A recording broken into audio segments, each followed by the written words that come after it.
Vivo phone mang ta na Jio network omlo network mandan kan soi lang hei hi Vivo phone ani ya Vivo phone big khau ta na ti dan chu setting a kan lu tanga chuan dual sim network mobile network a hian kan lut lenga hei carrier ti a hian kan lut leng carrier ti a hian kan lut tanga automatic registration hi kan off anga tikhan network in search sanga kan ha kang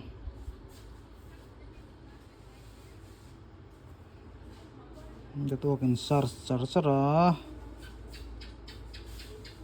tuna chuan network eng ma omlowa Vivo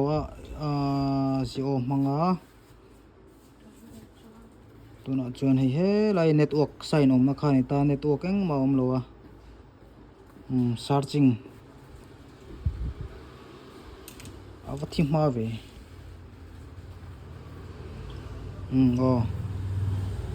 automatic registration hi kan off va network mandula in search khanin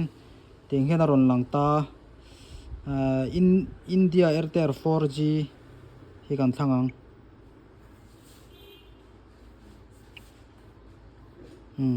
ne network ron om hal chuan roaming hi on tur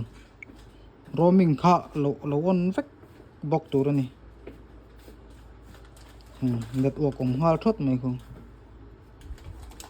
he lai hi ma chon network om lo ni ati dan kha gan lut thaleng bultangin hei hi Vivo phone nei ta setting a kan lu tanga chuan dual sim and mobile network a kan lut lenga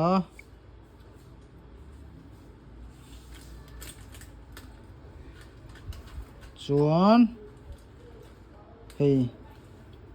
carrier ti a hianin lu le khan a phone hi mong de uleka hei automatic registration kha off tur nei ta chuan network a in search sanga network a in search so khanin network thrang lo langanga hi Airtel 4G kha than khanin network lo om to mai don ni ti song khan di phone a zirin a setting kha a in ang lo ve theya tu na mi hi chu Vivo big ta na ti dan ni